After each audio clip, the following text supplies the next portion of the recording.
আমি একদম শিওর যদি ঠিকমতো ইনভেস্টিগেশন হয় তাহলে মমতা ব্যানার্জি অ্যারেস্ট হবে এবং সে জেলে যাবে। মমতা ব্যানার্জিকে ইন্টারোগেশন করা দরকার ছিল প্রথমেই, অথবা ইনভেস্টিগেশন তো হয়।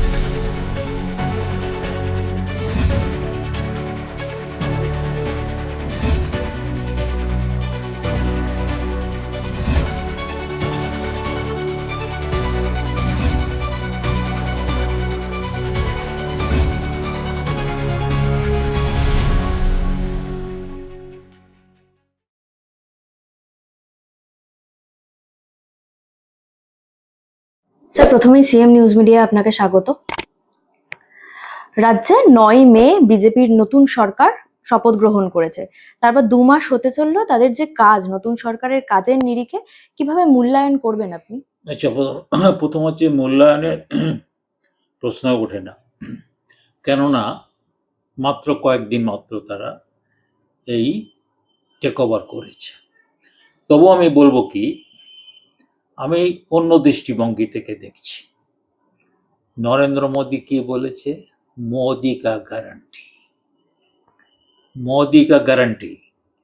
এইবার কথা হচ্ছে মোদি যে কটা গ্যারান্টি দিয়েছে প্রায় সবগুলোই তারা কিন্তু করে ফেলেছে।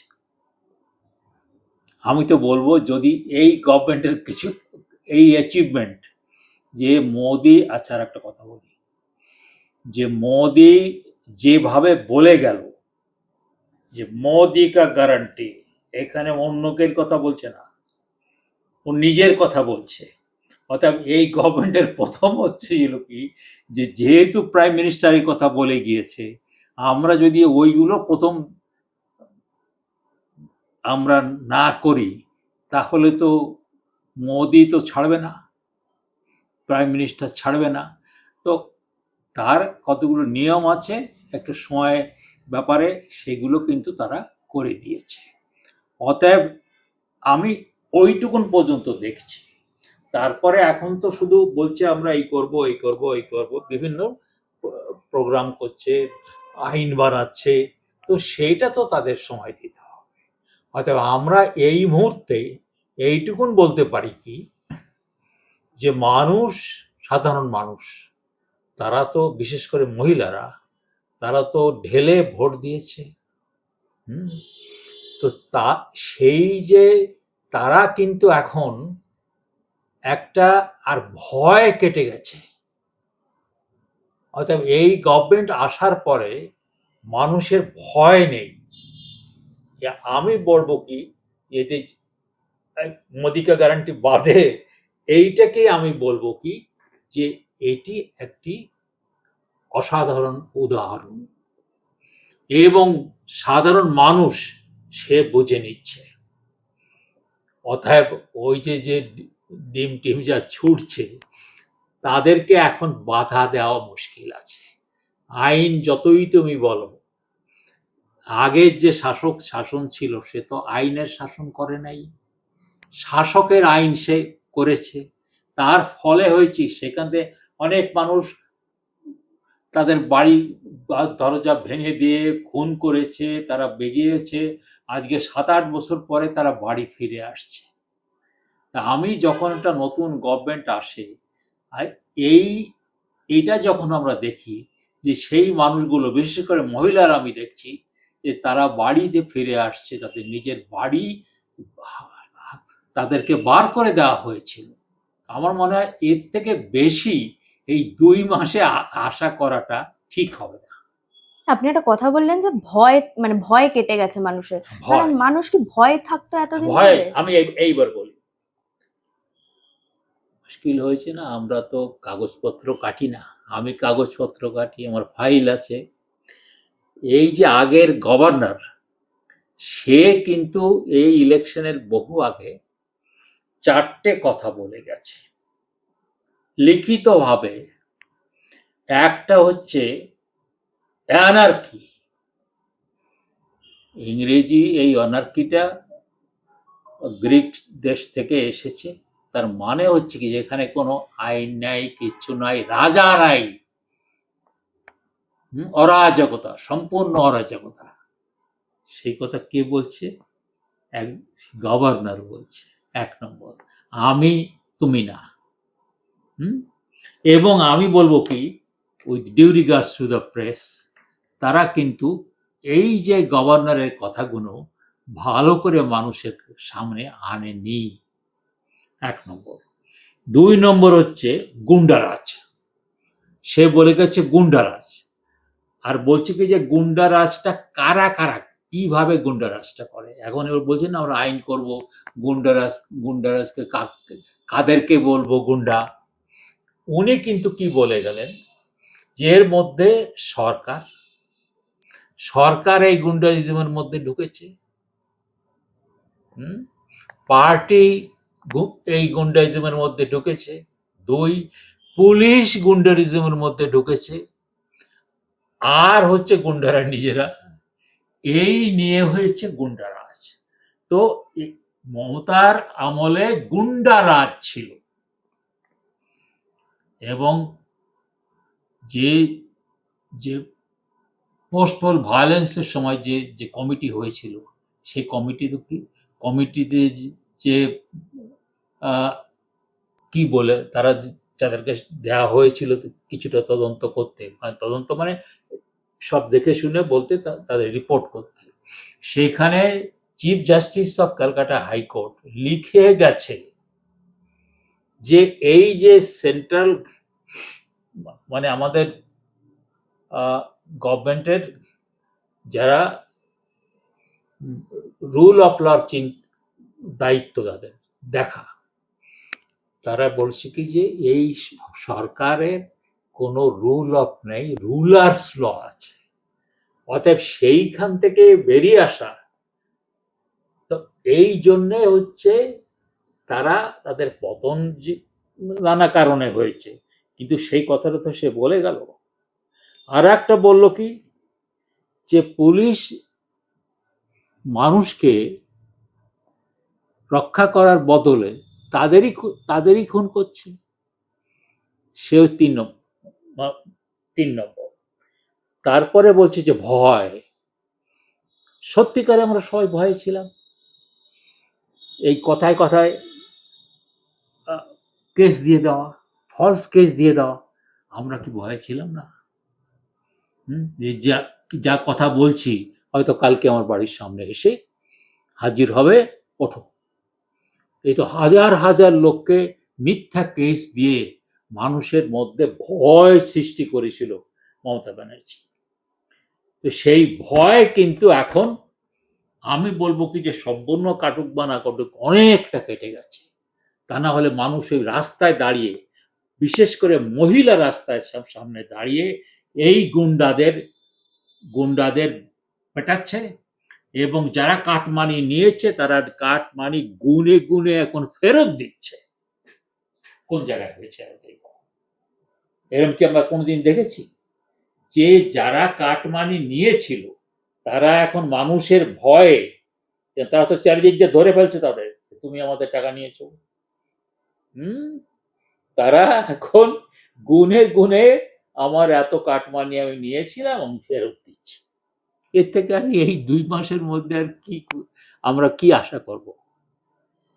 মানে আপনি যেমনটা বলছেন যে আগে শাসকের আইন চলতো, শাসকের আইন, হ্যাঁ, আইন ছিল না। যেভাবে নতুন সরকার আগের সরকারের একের পর এক তদন্ত নতুন করে শুরু করছে, তাহলে এটাকে কি আমরা আইনের শাসন বলবো না রাজনৈতিক প্রতিহিংসা?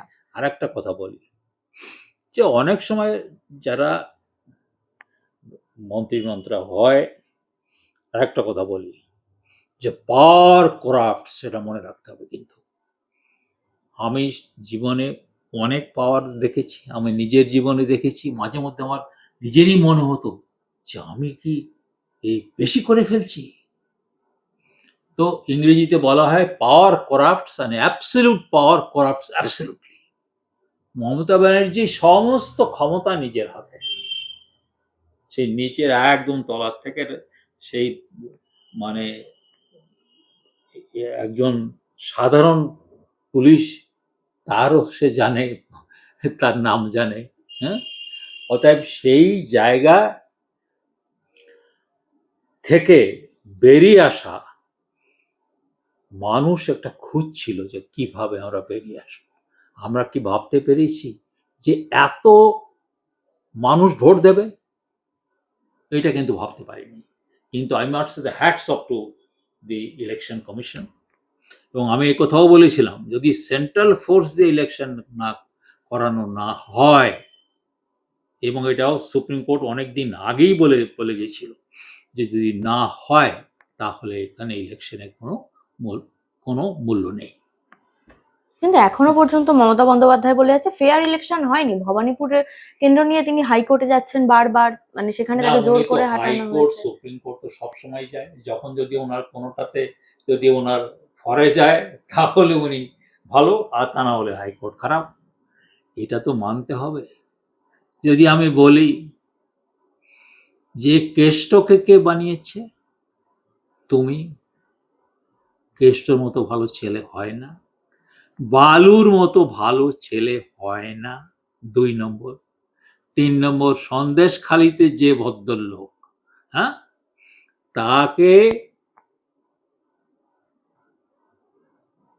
মানে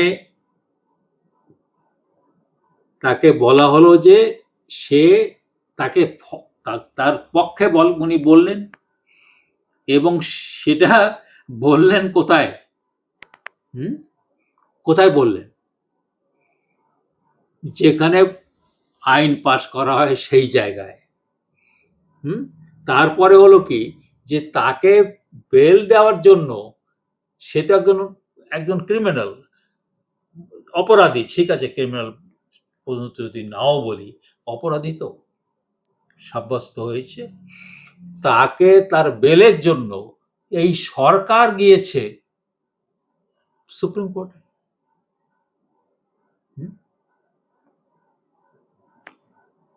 তো সেই জায়গা থেকে তো তুমি তো এরকম তৈরি করেছো, you have created all this people. সেইখান থেকে বেরিয়ে এসে আজকে মানুষ, তারা নীরবে কোনো হট্টগোল না করে তারা ভোট দিতে পেরেছে। এই জন্যে যে যে ইলেকশন কমিশন যে সেন্ট্রাল ফোর্স দিয়ে লোকাল ফোর্সদের কাছেও দিতে দেয় নাই। নেক্সট, এই যে অভয়াকাণ্ডের ঘটনায় এত দেরি হচ্ছে তদন্ত করতে, কোথাও গিয়ে কি মনে হয় আগের রাজ্য সরকারের সঙ্গে কেন্দ্র সরকারের যে সংঘাত ছিল সেই কারণেই কি কেন্দ্রীয় সংস্থা, মানে এই যে কেন্দ্রীয় তদন্তকারী সংস্থা রয়েছে, তার নিরপেক্ষতাকে প্রভাবিত করেছিল? আমি বলবো কি যে তদন্তটা হয়নি, সোজা কথা। তদন্তটা হয়নি, তদন্ত হয়নি। অর্থাৎ সে তো আমি অনেকবার বলেছি যে এই যেভাবে বলছে যে ওই একটা লোক খুন করেছে, হ্যাঁ, আমি তো ক্লিয়ার অনেকবার বলেছি যে কম পক্ষে 6 জন মানুষের দরকার। ওইভাবে যদি কাউকে খুন করতে হয়, আমি ছেড়ে দিলাম রেফ। ওইভাবে খুন করতে গেলে কেন বলা হচ্ছে কি যে গলা টিপে ধরা হয়েছে, আবার মুখ মানে নাক কান বন্ধ করে দেওয়া হয়েছে। তো তাহলে ইনভেস্টিগেশন তো হয়নি। আচ্ছা, এখন যে ইনভেস্টিগেশন হচ্ছে, আমি কিন্তু জানি না যে কারা ইনভেস্টিগেশন করছে। হাইকোর্ট তো বলছে নতুন করে আবার ইনভেস্টিগেশন ফাইল খুলতে হবে। নরেন্দ্র মোদী নিজেও বলে গেছে যে আমি এই ফাইল খুলবো। আমার প্রশ্নটা হচ্ছে কি, কারা ইনভেস্টিগেশন করছে? আমি তাদের নামও জানি না। সিবিআই বলুক যে 1 2 3 4 এই লোক আমাদের ইনভেস্টিগেশন করছে, তাদের নাম না বলুক, তারা এইটুকুন তো বলতে পারে যে 1 2 3 4 আমরা ইনভেস্টিগেশন করছি। আমরা জানি না।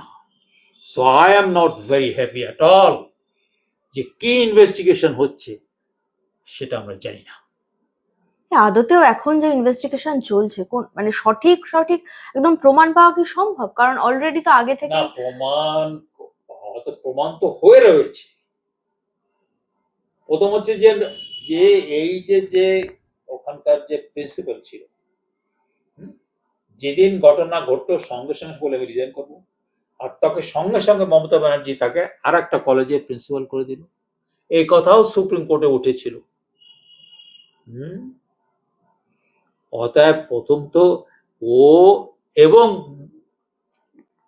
মমতা ব্যানার্জিকে ইন্টারোগেশন করা দরকার ছিল প্রথমেই। অতএব ইনভেস্টিগেশন তো হয়নি। আর এখন হলে কি হবে সেটা এরকম করে তো আমি তো মানে অ্যাস্ট্রোলজার তো নেই, আমি I am not an astrologer, কিন্তু কথাটা হচ্ছে যে আমি তো বুঝতে পারছি না যে ঠিক মতো ইনভেস্টিগেশন হচ্ছে কিনা। দেয়ার ইজ নো স্টেটমেন্ট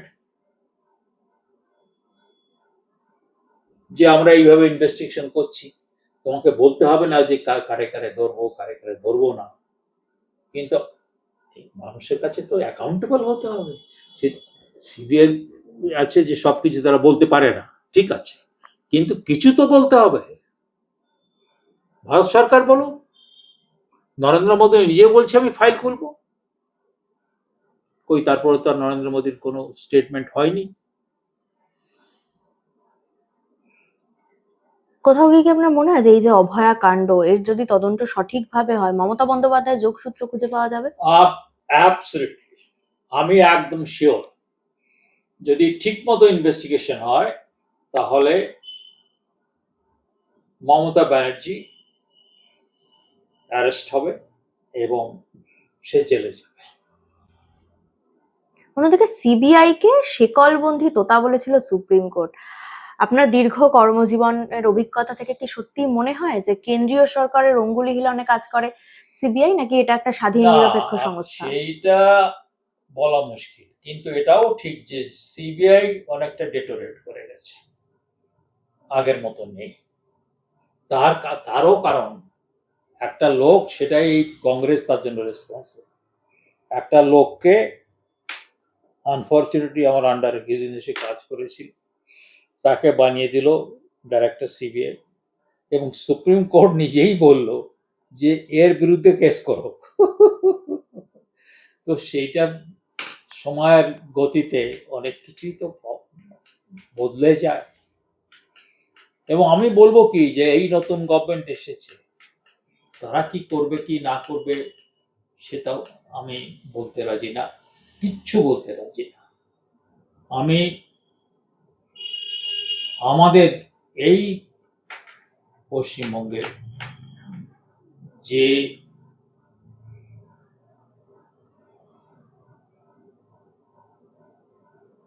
অনেক পুলিশ অফিসার আছে, তারা তদন্ত করতে পারে, পূর্বে করেছে, কিন্তু এই শাসনের, এই মমতা ব্যানার্জির শাসনে তারা করতে পারে নাই। আমি ডিআইজি এই আমাদের, আমি ডিআইজি ছিলাম কি বলে যারা ইনভেস্টিগেশন করে, তো আমি বলবো কি যে সবকিছু রাতারাত ঠিক করা যাবে না, কিন্তু করা যায়, আমাদের ঐতিহ্য আছে। নেক্সট, যেমনটা আমরা ভোটের আগে দেখেছিলাম আইপ্যাক, যেটা একদম তৃণমূলের যে ভোট গণনাকারী সংস্থা, সেই সংস্থায় তৃণমূল দলের কাগজপত্র মমতা বন্দ্যোপাধ্যায় একদম বুকে আগলে নিয়ে ফোন ল্যাপটপ সমস্ত নিয়ে বেরিয়ে না আসছেন। সেটা তো সুপ্রিম কোর্ট পর্যন্ত চলে গেল। সে যা কাণ্ড করলো তো তখনই তাকে তো অ্যারেস্ট করতে হয়, এবং সুপ্রিম কোর্ট বললো যদি একজন মুখ্যমন্ত্রী এই কাজ করে তাহলে সাধারণ মানুষ কি করবে? It's very amazing. She should have been arrested there and there only.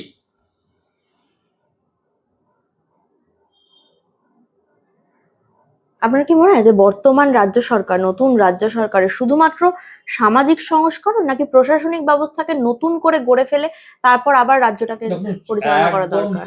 মানে আমি বলবো কি যে সব কিছু তাদেরকে ঢেলে, আমি বলবো কি সব কিছু নতুন করে করতে হবে, যা ছিল এগুলোকে জলে ফেলে দিতে হবে। ওই যে সিস্টেম ছিল সেই সিস্টেমের মধ্যে যদি তুমি আবার ঘুরতে থাকো তাহলে রাউন্ড অ্যান্ড রাউন্ড রাউন্ড করতে হবে, সেটা করছে না শুভেন্দু, সেটা করছে না। সে নতুন করে দেখছে। সে তো আমার 1 বছর আগে তৃণমূল থেকে বেরিয়েছে, তার 1 বছর পরে না আমি বেরিয়েছি। অতএব তৃণমূল আচ্ছা প্রথম থেকেই কিন্তু শুভেন্দুর পরিবার কিন্তু তৃণমূলের সাথে আছে যখন তৃণমূল তৈরি হয়েছে।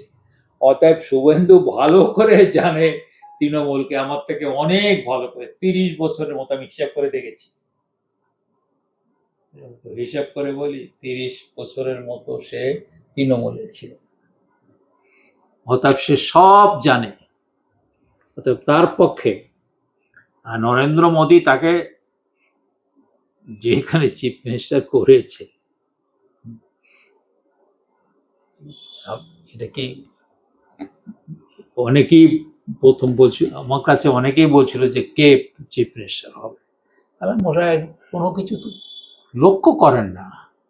নরেন্দ্র মোদী প্রাইম মিনিস্টার যখন আসছে তার পাশে পাশে কাকে নিচ্ছে এটাও তো দেখেন না। এইটুকুন দেখলেই তো বোঝা যায় যে কে চিফ মিনিস্টার হতে যাচ্ছে। আর একটা আমি রিসার্চ করেছিলাম ওর সঙ্গে 4 বছর, মানে ও যখন লিডার অফ দি অপোজিশন যখন হলো তখন থেকে 5 বছরই বলা যেতে পারে, যে দিনের পর দিন যখনই ও কোনো কিছু র্যালি করতে যাচ্ছে মানুষ ওর সামনে আসছে এবং আস্তে আস্তে বাড়ছে, আস্তে আস্তে বাড়ছে। আর মমতার মানুষ কমছে, এটা তো বাস্তব। অনেকে সব ভুলে গেছে যে এইটাই যদি খালি হিসাব করা যায় তাহলেই বুঝতে হবে যে মানুষ কোন দিকে যাচ্ছে। অত মানুষ কি করে যায়। নরেন্দ্র মোদীকে তো আমি ছেড়ে দিলাম, তবুও আমি বলবো কি নরেন্দ্র মোদী নিজে বলে গিয়েছেন, আমাদের মাননীয় প্রধানমন্ত্রী, যে এত মানুষের পর মানুষ আমি তো জীবনে কখনো দেখিনি।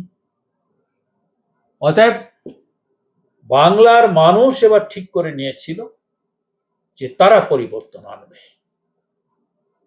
আপনি তো দীর্ঘ সময় তৃণমূল কংগ্রেসে যুক্ত ছিলেন, যেমনটা এখন দেখা যাচ্ছে যে একের পর এক বিধায়ক থেকে শুরু করে সাংসদরা বিদ্রোহী হচ্ছেন এবং ক্ষোভ উগরে দিচ্ছেন অভিষেক বন্দ্যোপাধ্যায়ের দিকে। আপনারও কি একই মতামত অভিষেক বন্দ্যোপাধ্যায় নিয়ে? আই ডোন্ট, অভিষেককে আমি কোনো লিডার বলেই মানি না। আমি কোনোদিন আজ পর্যন্ত, যতদিন পর্যন্ত ওখানে ছিলাম, সেও আমার সঙ্গে দেখা করে নাই, আমিও কোনোদিন দেখি নাই তাকে। I have never seen him. আর এই আমরা বুড়ো মানুষ কিছু তো বুঝি, তাহলে আমাদের কাছে তো আসতে হয়, জিজ্ঞেস করতে হয় যে কিভাবে করবো। যাই অনেকটাই ও তাই, কিন্তু কথাটা হচ্ছে সে দায়বদ্ধতাটা সে মমতা ব্যানার্জি কেন তাকে কন্ট্রোল করে নেয়, আর তাকে মাথায় ওঠাতে হবে কেন? তাকে কেন মাথার করে উঠালে?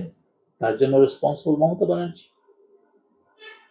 এই একাধিক দুর্নীতিতেও নাম রয়েছে অভিষেক বন্দ্যোপাধ্যায়, গ্রেফতার কি যে কোনো মুহূর্তে হয়ে যেতে পারেন উনি? আমার তো কিন্তু আমার কাছে খুব মনে হয় এত দেরি কেন? He should be arrested immediately.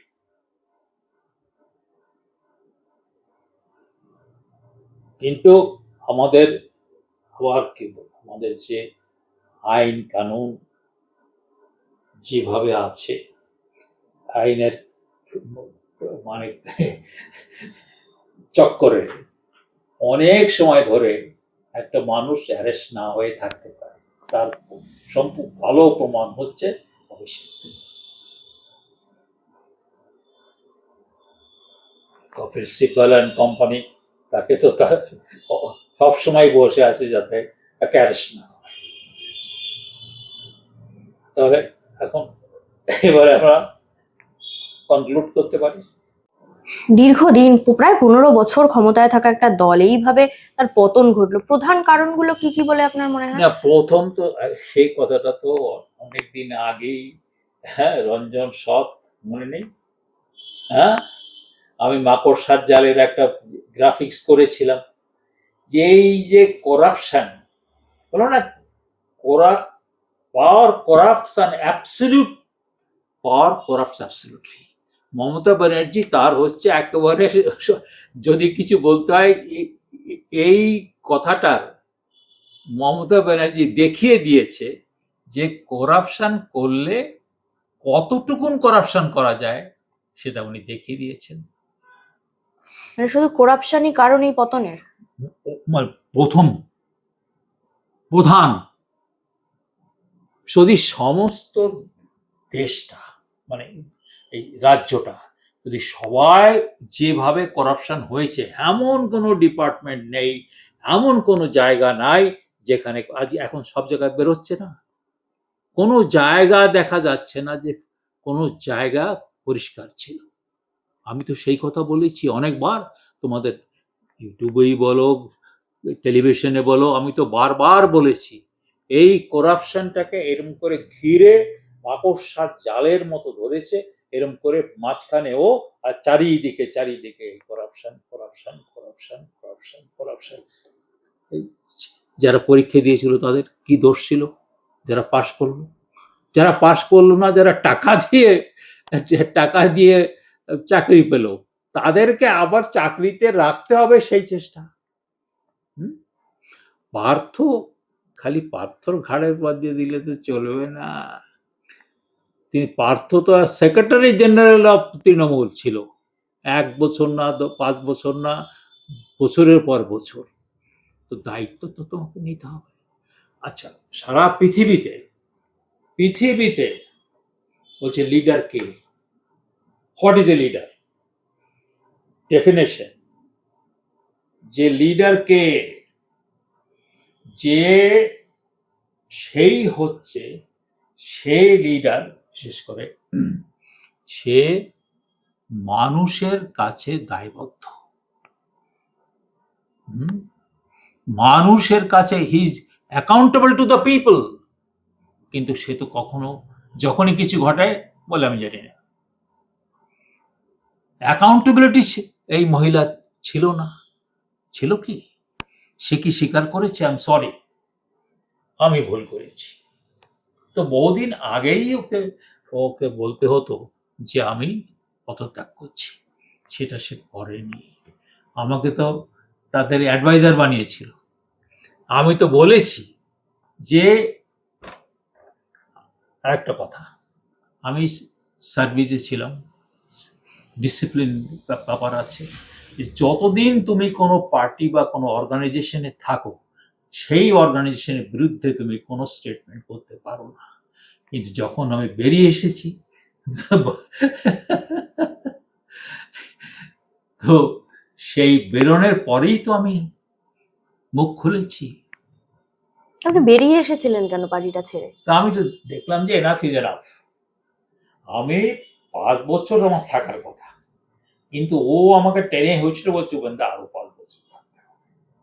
তো আমি একটা বিশেষ সময় আমাকে সেই এমন ভাবে বলেছিল যে আমাকে ওই 5 বছর আমাকে আবার থাকতে হবে।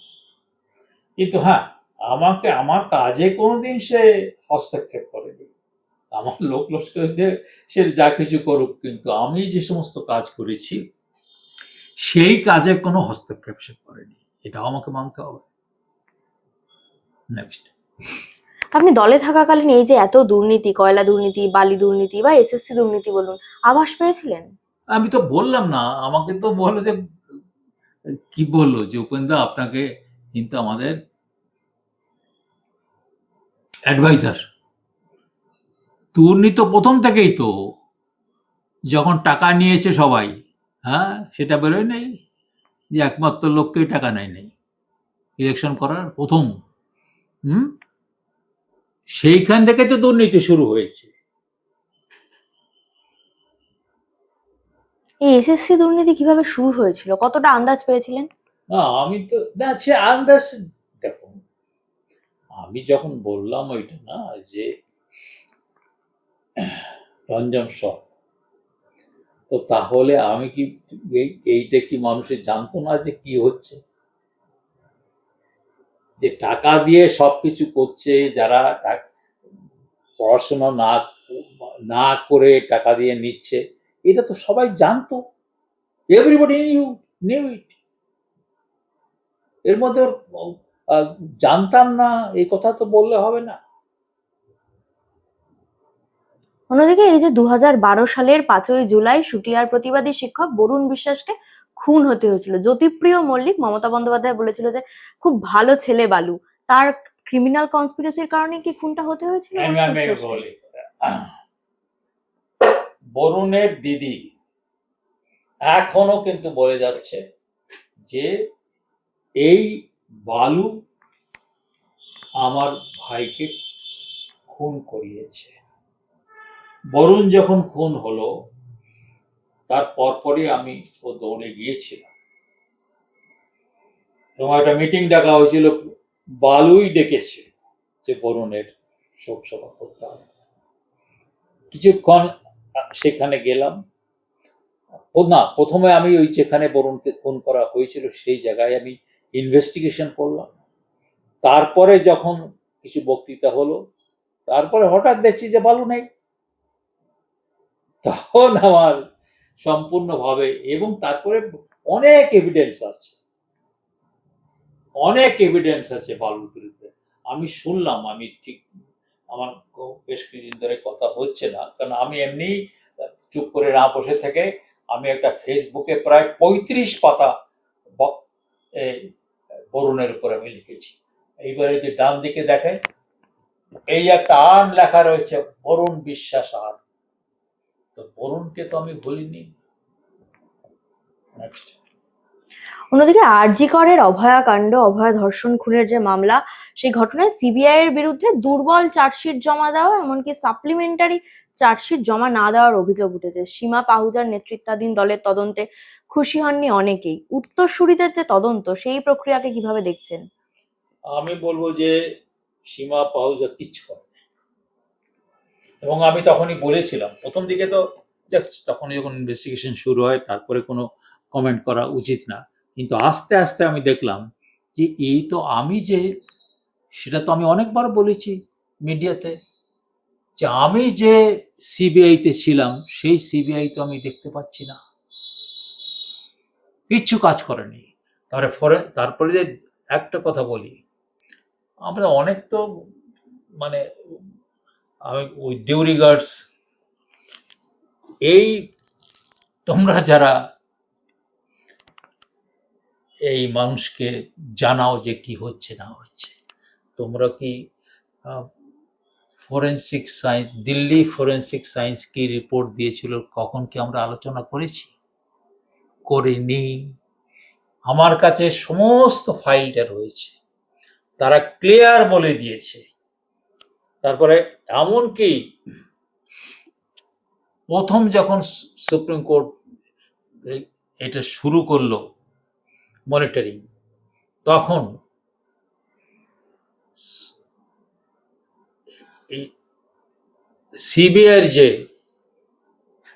উকিল বা তিনি কি বললেন, the scene of crime has been altered. আমি কথা বলি, দেখুন, যদি আমায় যদি ইনভেস্টিগেশনকে বলা হয় আর আমি যদি দেখি যে সিন অফ ক্রাইম অল্টার করা হয়েছে, তাহলে আমি ইনভেস্টিগেশন করতে রাজি না। এই কথাও ফরেন্সিক মানে দিল্লির যেটা এখন ফরেন্সিক সায়েন্স কিন্তু এখন আর সরকারের কন্ট্রোলে নেই, গভর্নমেন্ট অফ ইন্ডিয়া। তো এই গভর্নমেন্ট, আমি কোনো কিছু বলতে চাই না যে কি করতে হবে ফরেন্সিক সায়েন্স, কিন্তু কিছুদিন আগে, বছর খানেক না তার একটু কম, আমাদের অ্যানথ্রোপোলজিক্যাল ডিপার্টমেন্ট তারা ফরেন্সিক অ্যানথ্রোপোলজি পরে একটা সেমিনার করেছিল, আমি দ্য মেইন স্পিকার। তো তবে এই ফরেন্সিক সায়েন্সটাকে যদি ভালো করে আমাদের এখানে স্টাবলিশ করা যায়, তাহলে ইনভেস্টিগেশনকে অনেক দূর এগিয়ে নেওয়া যাবে। নেক্সট। একটা শেষ প্রশ্ন করি। পশু খাদ্য কেলেঙ্কারিতে লালু প্রসাদ যাদবকে আপনি গ্রেফতার করেছিলেন। দুধে পুলিশ কর্তা হিসেবে এটা কি আপনার জীবনের সবচেয়ে বড় অ্যাচিভমেন্ট মনে করেন আপনি? আমি তা মনে করি না, কিন্তু ঘটনাচক্রে কি হয়েছে কি, যে 70টা কেস আমরা করেছিলাম এবং পৃথিবীতে 70টা কেসে প্রত্যেকটা কেসেরই কনভিকশন হয়ে গেল।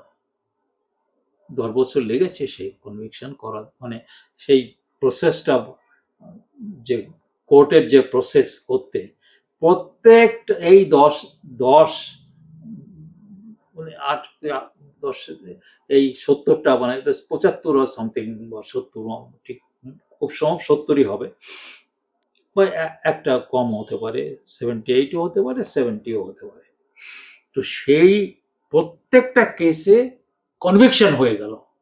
সেই জন্য সারা পৃথিবীতে বলল যে এরকম তো কোনোদিন কোনো জায়গায় কোনো, শুধু ভারতবর্ষের না, পৃথিবীতে হয় নাই, যে সব কেসগুলো আমার মনে আছে যখন, কিন্তু আই ওয়াজ ভেরি শিওর কি করে আমি টিম সুন্দর করতে, আমার নিজের মতো করতে পেরেছিলাম। সিবিআইটা ছিল, সারা ভারতবর্ষ থেকে আমি লোক নিয়েছি, মানে এখান থেকে কি বলে নর্থ সাউথ ইস্ট, যেখান থেকে best of boys and girls আমি নিয়েছি এই ইনভেস্টিগেশনে।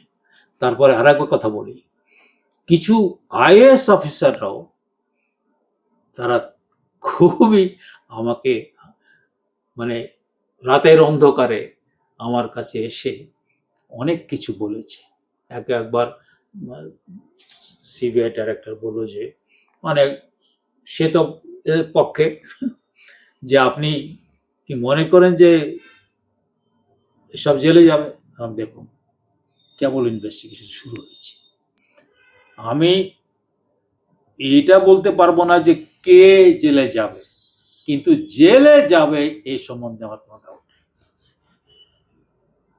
অসংখ্য ধন্যবাদ স্যার।